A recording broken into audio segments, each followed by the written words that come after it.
And now, after Mr. Lima's researcher's perspective, we will learn more about the new Silk Roads in business practice. You have already got to know Andreas Schell, the CEO of Rolls-Royce Power Systems, and now I will hand over to one of his colleagues.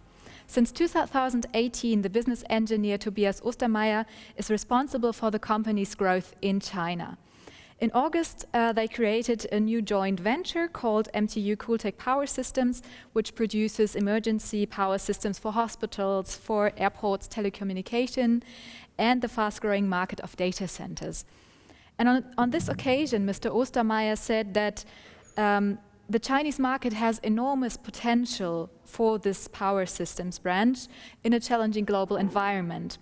However, in your speaker's profile for this conference, you also stated that a local-for-local approach is essential to be successful in these regions along the New Silk Roads. So I'm very curious how your company actually does that in practice, and I want to welcome you, Tobias Ostermaier. So thanks a lot for the invitation for today's speaker or for today's TLS. Really very pleased and honored to speak again for the second time at the Transcultural Leadership Summit. And the topic of today, last time I spoke as well about setting up a joint venture, my experience in setting up a joint venture in China. That was still from a perspective when I was heading strategy and M&A projects for Rolls-Royce Power Systems out of Germany. So I was traveling quite a bit between or from a base in Germany to do business in China. Now I'm since actually 3 years located in China, in Shanghai, and running our power systems business in China, and the perspective definitely changed a bit. And I hope I can share a bit of our experience that we have made over the last years, especially in Greater China region. So how we have developed our business in Greater China region, and then in particularly as well focus a bit on some practical examples for One Belt One Road, where we are participating, and what it actually means for an international company like us, and how we interact in projects like that based on some practical examples. So that's actually pretty much also the structure of the short presentation that I will do. A bit of context and a bit of background, then a short update on our strategy, some examples that we have done together with our partners, or actually that we are doing together, and then a bit also on what does this mean for Rolls-Royce Power Systems globally as a group. So if we look at One Belt One Road, actually I think you have heard a lot from a more scientific perspective and more from a political perspective about One Belt One Road. So from a pure business perspective, when it started in 2013, it was actually, from my perspective, or looking back at that, China started this initiative, and it was a bit like a Christmas tree. So everyone, all of a sudden, all of the export projects in China got connected to One Belt One Road, and actually no one really knew actually what policy was exactly behind and what mechanisms have been exactly behind. So it was at the beginning, from my perspective or from our perspective, a pretty unclear picture. It was a big policy issued by the government, but not that clear what was really behind that. And during the years, I think there have been at least some interesting observations, and that is really, I think, it's a shared observation that I have together with some peers from other international companies. So it's obviously this having not clearly defined policies around that, and this big inflation on projects. It was at the beginning pretty unclear what projects have been behind and what is actually the criteria, or what have been the criteria for One Belt One Road project. It was obvious that it was pretty often connected to financing conditions, and that it was pretty often connected to requirements for local or for locally produced product. It had at the beginning, and I think that is still or was at the beginning a big issue of One Belt One Road projects. It had actually a bit also what Mr. Lee said, or Professor Lee said in his great presentation before. It had at the beginning a bit of the impression that the product quality and the project itself didn't deliver that great often value, and have not always been super successful in the implementation. And obviously there was also a financial dependency created out. What did this mean for us as business? I think the opportunities for out of One Belt One Road for an international or multinational company acting in China have been just tremendously increasing over the last year. So with especially this increasing requirement for high quality products. And for high quality, it's not only high quality products, it's also high quality projects that are actually in the meantime really clearly selected, very transparently selected, very transparently then also supported, and they have to deliver value and have to demonstrate a value for both for China, but also for a company where the investment is made. That leads to a requirement for high quality products and for high quality service capabilities around the world. And that is actually offering a great opportunity for an international company like Rolls-Royce Power Systems, and opened up a lot of opportunities for us in Greater China for One Belt, One Road. It's obviously this year is a bit more challenging in that context, as export business even from China is at the moment still difficult, but in general it is a trend that we have very, very closely observed over the last years, and we see that definitely as a multinational company a great opportunity for us to participate in this. If you look at power systems in Greater China, a bit of a background, and I know that Andreas told you or shared a bit already with what we are doing and what are our ambitions around China. So just to put you a bit into perspective of what we are doing. So we have actually in the meantime 3 legal entities that we are operating. One is our headquarters in Shanghai, where I'm based. We have an office in Beijing. We have an office in Hong Kong.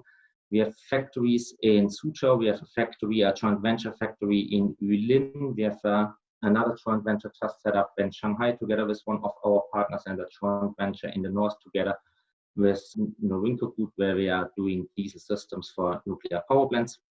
So actually we have in the meantime built up and significantly increased our footprint in Greater China. So we have started in 2018 with roughly 200 employees. We have in the meantime roughly built up 300 employees. And in parallel, over the last 3 years, built up a quite significant footprint also in regard to manufacturing and in regard to value creation in China. And I will tell you in a minute why that is super important for us. So if we look a bit at our strategy, so we have been as Power Systems pretty much like I think a lot of multinational companies before, or mid-sized multinationals before. We have been in Greater China before 2018. A company that was largely doing imported business or imported products and selling imported products into the Chinese market. Still managed via a hub in Singapore, and with that actually not really super efficient and also not really successful, or not as successful as we could have been. So what we have done in already in 2017, that was also still part of my former role as head of strategy and business partnerships in Power Systems. We developed China strategy, where I got then the honor to implement that in China. So as typically as you do strategies, obviously we looked into all markets, into all opportunities, developed roadmaps for all of the applications. If you summarize that, it's actually what we have been doing pretty much. We expanded our reach in regard to sales and service networks. So we expanded and invested quite a lot in our footprint in regard to serving our customers and supporting our customers locally with a denser network and more people on ground. The other element is we significantly expanded our product offerings, not only from with products from Germany or built in Germany and the US. We also built up more and more capabilities within China and a production footprint as well in China. Some elements that are super important, actually I think even more important for me or our team here than our overall strategy, is the key priorities that we have developed and the elements how we are working. So we have a very, very strong focus on, as I have said, sales and service. So building up a close network with people on ground and investing quite a lot in building up also partnerships and the right headcounts and the right people actually that are serving our customers close to the market. We have invested a lot in people. And we are largely investing in really local people and in our local stuff. So we have, in the meantime, reduced our numbers of expats. So you will see tomorrow, actually, one of my former colleagues, Paul, he was, I think, besides myself, we have only 2 expats left in China. So all of the other 300 are local team, local staff, and super dedicated to develop our business. We have a big focus also in our organization on culture. So we have increased our headcount significantly and our amount of people. We brought in a lot of new talents into our organization and merging them together with the older stuff is a huge challenge for us, or actually also a huge opportunity to really bring out the best out of it. Processes and compliance, and I'm very happy that Mr. Lee said that before. China is actually a country where compliance and doing business in the right way is, in the meantime, really super important. And that's not only for us as an international company, super important. It's actually for our customers, big requirement, and it's big focus that business is done in the right way, which is really very good and very helpful for us. We are working super much and very focused together with partners, so we know what we can do. We know also that China is a great market and a great country with a lot of capabilities. Also, like Mr. Lee said before, there are great capabilities and there are great partners, and therefore we have definitely a dedicated strategy around partners that are bringing different capabilities to the table. That's also the reason why we have in the meantime 3 joint ventures where we leverage the strengths of obviously Power Systems, but also of our partners. And then last but not least, and that is the latest adaptation of our strategy, we have a very strong focus on local for local. So really transforming our business from a business that has been very much focused on importing products into a business that is doing business in China for China and developing products also locally in China and creating value in China. Actually, what does this mean? So local for local is actually the biggest chunk or the biggest focus that we have at the moment in our strategy, and it's actually also super important for being part of One Belt, One Road. If we talk about local for local and local value creation, a lot of people think it's done with just building up some either home manufacturing capabilities or joint ventures. That is actually, I think, a trap that a lot of international companies also stepped into. The real success in being local for local is that you localize the whole value chain, and that starts actually with R&D or with engineering, having the right talents and also the right infrastructure here, having a strong local sourcing team that is able to find the right suppliers for the right quality, and there are really a lot of them here. And then you can build the products with also some cost and time advantages in China and sell them successfully. So that is a big focus where we are working at the moment on really localizing the whole value chain and becoming with that really a faster company in China and able to fulfill the needs of the Chinese market.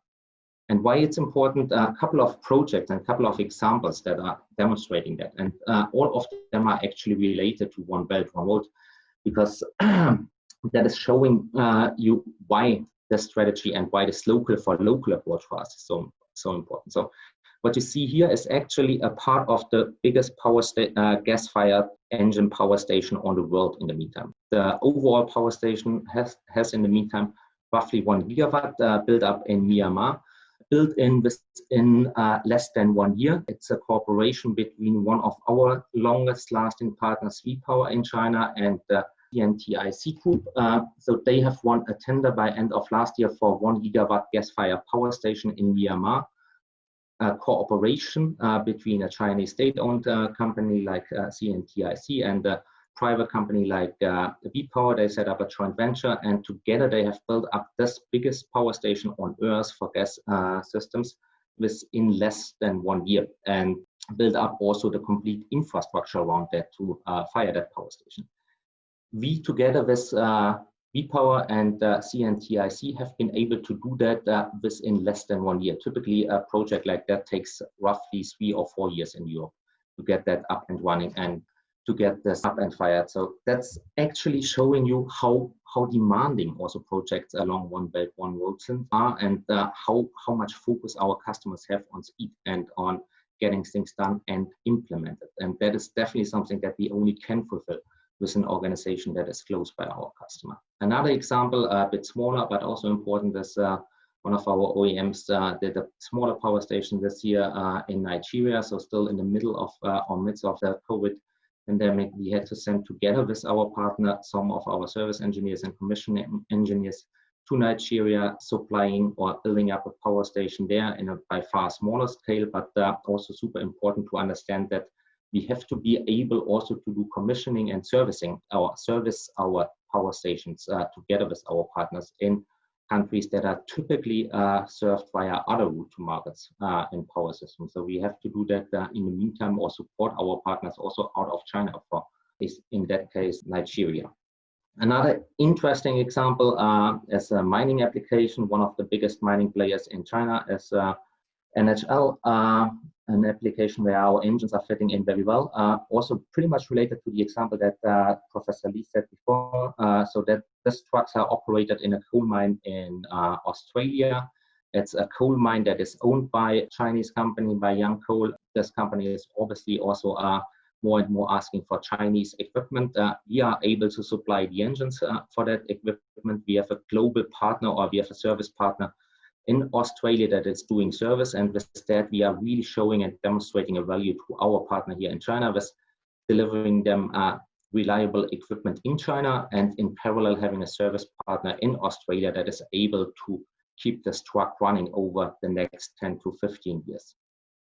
And last but not least, actually the example for us that One Belt, One Road already started, depends on the definition, by far earlier than 2013. So CRRC, the world's biggest rail company. In the meantime, we are working together with CRRC since 20 years already, largely for export projects. We have more than 500 locomotives done together with CRRC, and everywhere where CRRC is exporting or working on export projects and infrastructure projects, we are supporting them on these projects with supplying engines in China or via our China legal entities, and supporting them also with the global service network, which is super important for CRRC because that is helping CRRC as well in all of that countries to keep their fleet running. So there are just a couple of examples that showed you hopefully a bit of what are the opportunities as well for an or for an MNC in China along One Belt, One Road. It's for us really, if I summarize that, it's really opening up new opportunities, especially over the last 3-4 years, with a stronger push in regard to higher quality products and higher technology and more reliability in actually the end projects, and that with that in the products that helped us quite a lot, and is for us a super positive trend. It is for us on the other side super demanding. So our partners in China, and that is actually doesn't matter if it's a state-owned company or if it's a private customer, like also Mr. Lee said before, they are just super professional in the meantime and super demanding in regard to what they expect from us as partner. And it's really tough to fulfill these requirements. And the only way how to fulfill these requirements is for us that we do actually more and more stuff locally.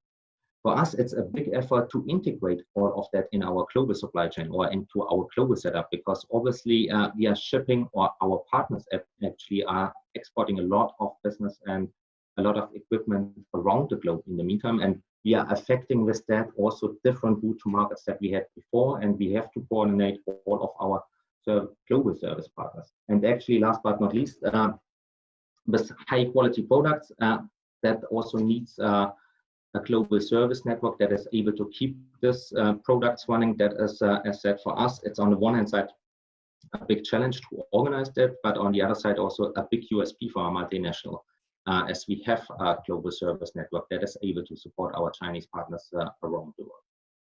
So that's pretty much from our perspective, or from my perspective, a bit that I wanted to share together with you when we talk about One Belt, One Road.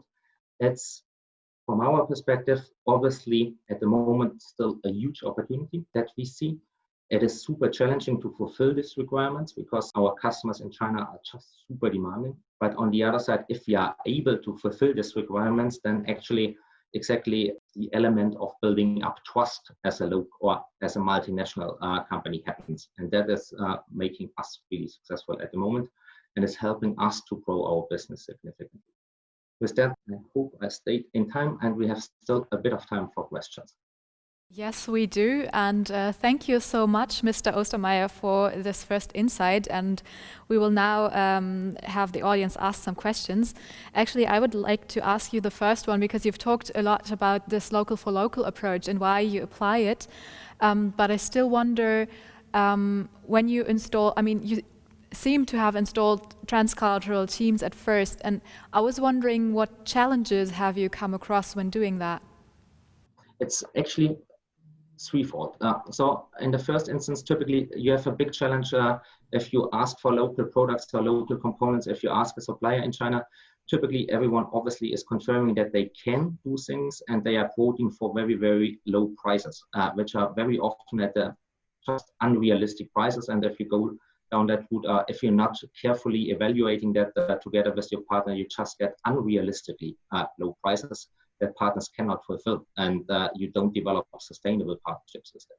The other element is we had to build up really, and it took us also 2 years to build up local capabilities. So building up a local team here that is able to fulfill all of our requirements, and that is something that we have to actually done together with Paul, who will join you tomorrow. So he has been here for 2 years and helping to build up a team. And the third element, actually the biggest challenge from my perspective, is if you have understood how to deal with suppliers, and if you have a team that is capable to do localization, actually the biggest challenge is then to convince headquarters of just letting things go and helping and supporting this approach going forward, because there's always in a headquarter typically the tendency to lose something. And actually what we are doing is we are not taking something away from Friedrichshafen, we are just creating something new in a different country, and with that supporting actually our headquarters. And this change of mindset in a whole company is just a lot of work. Thank you very much. And we actually have a question from the audience that adds up quite well to that, I think. It's from Peter Kraus, and he asks, where do you see the biggest differences or similarities in leadership, in leading a company, a team, or people in general? I've been leading a lot of teams and a lot of people as well in Friedrichshafen or also in other places. For me, it's coming back very, very, very much. And it actually doesn't matter if it's in Friedrichshafen or in Shanghai. It's building up a team that you can trust. And I think it's in China even more important, or maybe even more important than in other places, that you have a team that is really a team and that is trusting each other and trusting where we are trusting each other, and where everyone is running for the other, and where you have as much as possible trust within your teammates. And that is something that took me roughly, when I started here, it was pretty tough as well, because I had to make a couple of changes in our team and adaptations more than typically, I think, than I had to do in other places or in other assignments that I did before. But since we have found this team, and since we have the right composition also in regard to diversity in our team and talents in our team, it's really, really, really super powerful to see if you have a trust the team and the team that is running into the same direction in China. Actually, this team can run so much faster than in, I think, most places in the world, and achieve so much more in a shorter period of time than in other places. So it's really great to see. And it's, for me, coming back to trust, building up trust, and that doesn't actually matter if it's in Friedrichshafen or in Shanghai or Beijing. Well, our next two questions are kind of alike, and they also are questions about trust, I would say. Marcus Alias is asking, have you had any problems with Chinese companies which copy parts of your product? And similar question, Professor Lima is asking, many people are afraid of forced technology transfer. Have you experienced something like that? It's actually, we have seen a lot of copies of our products way before we actually really tapped into the market. So we had seen copies of our products already back in 2010, 2012, when we have not even started to think about a local production. It's obviously still a big threat, and we are not naive. We see that this can happen, and that there are tendencies, as always. We have to be careful in how we are managing our IP protection. And there are obviously contracts that you can use, but there are, from our perspective, also more intelligent ways in regard to how we localize stuff, or how we localize our parts, and in which combination and in which constellation we are localizing our parts. That is actually our real IP protection, and that is enabling us, from our perspective, to accept limited risk. It is definitely a risk, but we think we can accept a certain risk as long as we can control it and limit it via a clever and intelligent localization. And it's, again, coming then back to trust in China, finding partners that you can really trust, and where you have also always the feeling that things, or that this guy or this partner is really playing with open cards, and you really know and recognize that fast. Because if they have no problem, then you know that there is a problem. If they have a lot of problems and localizing topics, then you know, or we recognize that these are typically the ones that are closer and more trustworthy for us. Thank you very much for taking this time to give us an insight on how your company works in China and along the New Silk Roads, and also for your openness in talking about these things. So thank you very much, Mr. Ostermaier.